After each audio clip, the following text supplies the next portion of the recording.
आज के दिन एग्जाम हुआ था, तो इस वीडियो में मैं आपसे जो आंसर है ना वो शेयर कर रहा हूँ। आप अपने आंसर मैच कर सकते हो, जान सकते हो कि आपके कितने आंसर ठीक निकले हैं। और आप सब कमेंट करके जरूर बताना कि आपके जो एमसीक्यू में कितने नंबर बनते हैं, ठीक है, और मुझे जरूर बताना। और ऐसे ही आप आंसर को अगर जानना चाहते हैं तो चैनल को सब्सक्राइब कर लेना, ताकि आपको टाइमली सारे आंसर जो वो मिलते रहे। और भी जो इंपॉर्टेंट वीडियो वगैरह बनाता हूँ वो मिल जाए। अगर आप पुराने पेपर देखना चाहते हैं, तो आप फिजिकल एजुकेशन का जैसे देखना चाहते हैं, पॉलिटिकल किसी का भी देखना चाहते हैं, तो political science class class channel का नाम जरूर लिख देना। चैनल का नाम लिखोगे तभी आपको आराम से वो वीडियो मिल जाएगी। चैनल का नाम ASC स्टार्टर ही है, ठीक है। अब स्टार्ट कर देते हैं, फटाफट अपने आंसर मैच कर लीजिए। हिंदी मीडियम हो या इंग्लिश मीडियम हो, दोनों के दोनों अपने आंसर देख सकते हैं, ठीक है। देखो ये हिंदी में यहाँ पे मेंशन है और यहाँ पर इंग्लिश में है, तो मैं आपको पहले हिंदी और साथ ही साथ उसके फिर इंग्लिश दिखाता चला जाऊंगा, ठीक है। देखिए जो पहला यहाँ पर क्वेश्चन है ना, ये वाला आप जो देख रहे हैं, यहाँ पर पूछा गया था प्रतियोगिता के बाद निम्नलिखित में से कौन सी जिम्मेदारी तकनीकी समिति की होती है। तो मतलब कंपटीशन हो गया तो फिर कौन सी रेस्पॉन्सिबिलिटी है, तो इसका आंसर क्या है, मेंटेनेंस ऑफ द फील्ड। मैं समझाऊंगा नहीं, केवल बता रहा हूँ क्योंकि आप पेपर दे चुके हैं, अब आप आगे पेपर की तैयारी कीजिए, ठीक है। थोड़ा थोड़ा बस पढ़ दूंगा, यहाँ पे बता दूंगा ना। तो नेक्स्ट था निम्नलिखित में से कौन सा एक अंतः प्राचीर प्रतियोगिता का उद्देश्य है। मतलब जैसे आप एक स्कूल के अंदर ही खेल रहे हैं, तो इसका क्या है, संस्थान में स्वास्थ्य और मनोरंजन को बढ़ावा देना, ठीक है। इसका आंसर क्या है, डी, ठीक है। उसके बाद नेक्स्ट है थर्ड क्वेश्चन पर आ जाइए। थर्ड क्वेश्चन में बोला गया कि कौन सा यहाँ पर एक्सट्रीमिटीज से रिलेटेड नहीं है, ठीक है, और किसमें, डिफॉर्मिटी में, ठीक है। लोअर की बात कर रहा है, तो इसमें आएगा स्कालोसिस, क्योंकि स्पाइनल कॉर्ड से रिलेटेड होता है, ठीक है। तो इसका आंसर क्या है, बी आ गया। फिर नेक्स्ट है, ये कह रहा तेज चलना, दौड़ना, साइकिल चलाना और कूदने का संबंध किन गतिविधियों से होता है। तो इंग्लिश में क्या है, यहाँ पर आप देख सकते हैं, देखिए। तो इसका आंसर क्या है, एंड्रेंस एक्टिविटीज, ठीक है, सी आंसर है इसका, ठीक है।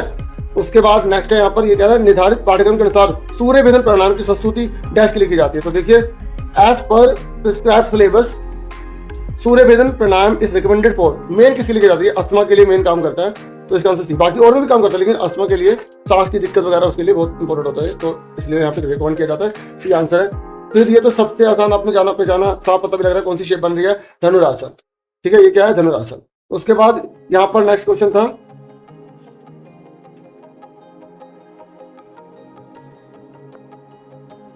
तो इसका आंसर जो है इसका भी बी ही था, ठीक है। यहाँ पर भी बी था, क्योंकि पश्चिमोत्तासन की बात कर रहा है, तो हम बैठकर आगे की तरफ मुंह कर लेते हैं इसमें, ठीक है। तो इसका आंसर भी क्या है, बी। फिर उसके बाद दोनों में से एक करना था, ठीक है, मतलब ये दृष्टि वाले बच्चों के लिए था ना, ठीक है, जो विजुअली इंपेयर्ड है। उसके बाद 7वां क्वेश्चन है यहाँ पर, ये असिस्टेंट रीजन के रिगार्डिंग आया था। तो ये कह रहा है कि अंतर्राष्ट्रीय पैरालंपिक समिति ने एक वर्गीकरण प्रक्रिया विकसित की है, जो पैरालंपिक आंदोलन में सभी खिलाड़ियों और खेलों के लिए खेल उत्कृष्टता में योगदान दे सकती है और समान प्रतिस्पर्धा प्रदान कर सकती है। तो कह रहा है इसका कारण यह है कि वर्गीकरण प्रक्रिया दो भूमिका निभाती है।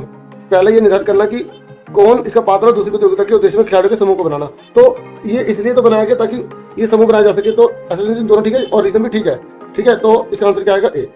उसके बाद यहाँ पर देखिए 8 क्वेश्चन है, यहाँ पर बोला गया था कि जो डेफ ओलंपिक प्रतीक है ना, उसमें जो 4 क्षेत्रीय संघ है, उसमें कौन से कलर को यहाँ पर बताया गया, तो वो red, blue, yellow and green होता है। फिर नेक्स्ट है ये 9वां क्वेश्चन, ये कह रहा है किस प्रकार के लीवर में आधारभूत बल के बीच में भार होता है, तो होता है सेकंड में, ठीक है। किसमें होता है, सेकंड क्लास लीवर में ऐसा पाया जाता है। फिर नेक्स्ट क्वेश्चन देखिए, यहाँ पर जो 10वां क्वेश्चन था, 10 में बोले विटामिन सी का साइंटिफिक नेम क्या होता है। तो यहाँ पर जो विटामिन सी का साइंटिफिक नाम क्या होता है, एस्कॉर्बिक एसिड होता है, ठीक है। फिर यहाँ पे हमसे 11वें में पूछा गया था, ये कह रहा है अधिक रंगीन सब्जियां, फल, अन्य पादप खाद्य पदार्थ खाने में से कैंसर के खतरे को कम किया जा सकता है। बिल्कुल ठीक है, क्योंकि इसमें पता क्या पाया जाता है, इसमें पाया जाता है फाइटोकेमिकल्स, क्योंकि रंग रूप यही देते हैं, ठीक है। ये फाइटोकेमिकल्स पाया जाता है, अब यहाँ पर देख सकते हैं। एक अदर रिस्क होता है cancer can be reduced by eating more colourful vegetables, fruits and other plant food that have certain phytochemicals in them. तो ये बिल्कुल ट्रू है। ये कह रहा है non nutritive components of diet are part of the balance diet. ये कह रहा है जो, क्योंकि देखो इसमें न्यूट्रिशन तो मिलता नहीं है, लेकिन बैलेंस का एक पार्ट होता है, तो ये बिल्कुल ठीक है। लेकिन क्या पार्ट होने की वजह से कैंसर ये जो कम हो जाएगा,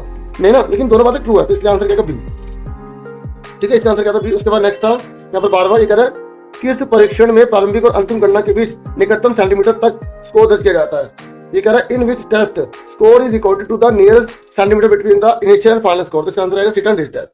फिर उसके बाद इन्हें नेक्स्ट पूछा था यहाँ पे 13 में, तो 13 क्वेश्चन में मैचिंग करनी थी। तो ये हड्डियों के सब टाइप दे दिए, आपने लर्न किया होगा, यहाँ पे शॉर्ट में आपको और फायदा हो गया होगा। तो कौन कौन सी यहाँ पर हड्डी टूट जाती है तो उसको क्या क्या नाम होता है। जब बोन डायगोनल टूटती है तो उसको हम क्या बोलते हैं, ऑब्लिक बोलते हैं। जब बोन जो है क्रश हो जाती है पूरी तरह से, तो उसको क्या बोलते थे, कॉमन न्यूटेड, ठीक है। उसके बाद बाकी आप यहाँ देख सकते हैं, मैंने मैचिंग करते, इस हिसाब से आंसर बी आ जाएगा।